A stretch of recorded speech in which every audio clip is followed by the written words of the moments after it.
Bienvenue sur LinguaWire français A2. Aujourd'hui, deux histoires. Les incendies près de Bordeaux et Chine. Pour comprendre, voyez les transcriptions, traductions anglaises et vocabulaire sur linguawire.com.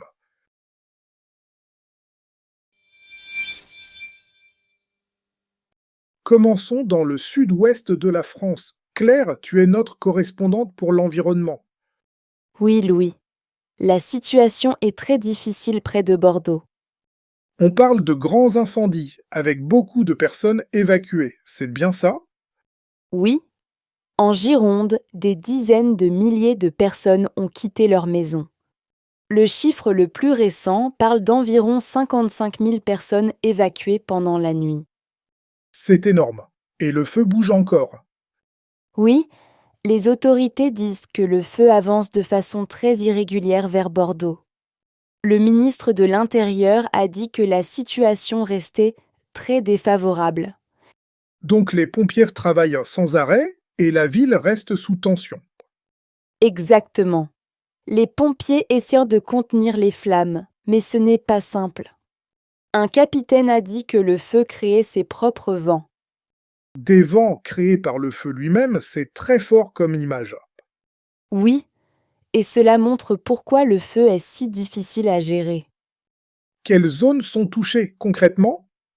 Surtout des villages au sud de Bordeaux, dans une zone connue pour ses vignobles.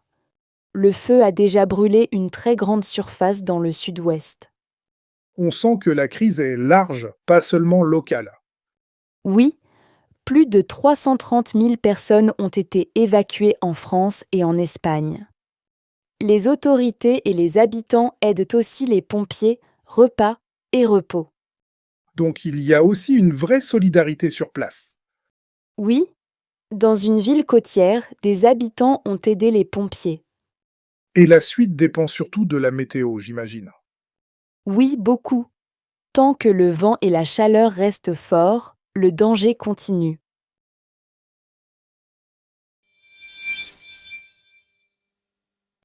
Passons à l'économie. Hugo, tu es notre correspondant pour l'économie. Oui, Louis, ici, on parle de Shane et de ses nouveaux résultats financiers. Le chiffre qui saute aux yeux, c'est cette perte de 99 millions de dollars. Exactement, Shane dit avoir perdu 99 millions de dollars au premier trimestre. Un an plus tôt, la société avait au contraire gagné 395 millions de dollars. Donc la situation a changé très vite. Pourquoi maintenant? La société dit que ses ventes ont ralenti après une décision de Donald Trump. Cette décision a supprimé une exemption de taxes pour les petits colis. Ah oui, donc les coûts montent et cela pèse sur les ventes. C'est ça. Shane dit aussi qu'elle regarde plusieurs solutions. L'une d'elles est d'augmenter ses prix aux États-Unis pour compenser une partie des coûts. Les prix pourraient donc monter pour les clients américains. Oui, c'est possible, mais pour l'instant, la société parle seulement d'options. Et ce n'est pas le seul sujet autour de Shane, si je comprends bien. Non, cette annonce arrive aussi avant son entrée prévue en bourse à Hong Kong.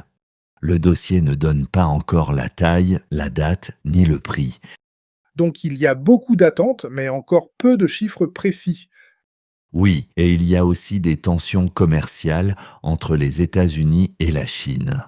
La guerre de taxes est seulement en pause, donc l'incertitude reste forte. Le dossier montre aussi que Shane reste très grande malgré ses difficultés. Tout à fait. La société dit avoir 281 millions de clients actifs sur un an. Elle dit aussi avoir passé plus d'1 milliard de commandes. C'est énorme. Et malgré la perte, la société continue donc à préparer son avenir. Oui, mais taxes, coûts et entrées en bourse rendent les prochains mois importants.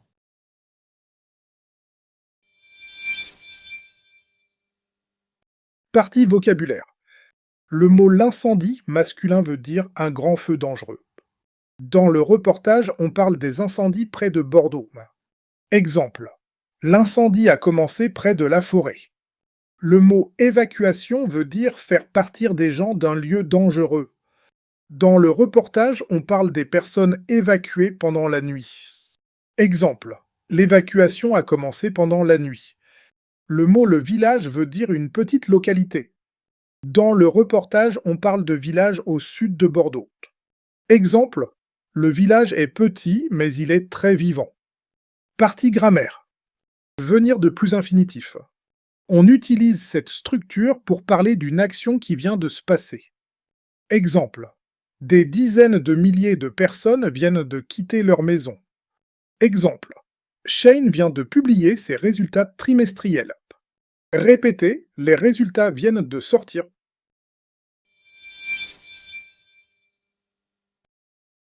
Before you go, do you actually know your level and your strengths and weaknesses? Take LinguaWire's quick language assessment. Comprehension, vocabulary, grammar, and listening are each scored separately, so you know exactly what to work on. From there, LinguaWire builds you a personal 12-week plan around your level, goals, and availability. Start at linguawire.com today.